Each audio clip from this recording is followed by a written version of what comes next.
Aujourd'hui, je vais vous raconter une histoire extraordinaire, celle du roi au cœur doux. Installez-vous confortablement, car ce conte va vous toucher en plein cœur. Imaginez la savane africaine, baignée de soleil, où vivait un lion pas comme les autres. Amari, c'était son nom.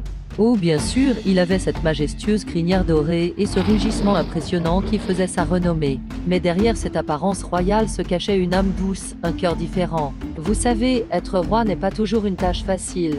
Amari le savait mieux que quiconque. Il rêvait d'un royaume où la peur n'aurait plus sa place, où le respect ne naîtrait pas de la crainte mais de l'amour. Mais voilà qu'un jour, le destin mit Amari à l'épreuve.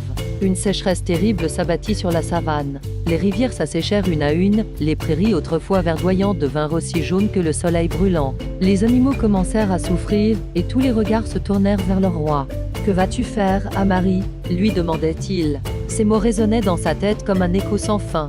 C'est alors qu'il prit une décision courageuse de partir seul à la recherche d'une terre nouvelle. Son voyage fut une véritable odyssée. Pendant des jours et des nuits, il affronta le désert impitoyable. Ses pattes saignaient, sa gorge était en feu, mais jamais il n'abandonna. À chaque pas difficile, il pensait à son peuple, à la petite gazelle assoiffée, à l'éléphanteau qui n'avait plus la force de jouer.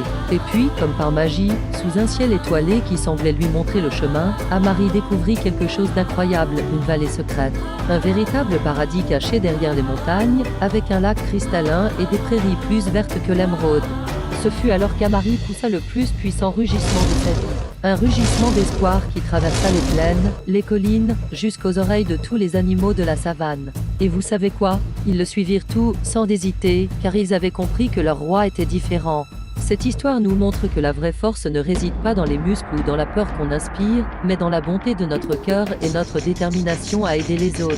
Si cette histoire vous a touché, n'hésitez pas à la partager autour de vous. Abonnez-vous à la chaîne pour plus de contes inspirants comme celui-ci, et activez la cloche pour ne manquer aucune nouvelle aventure.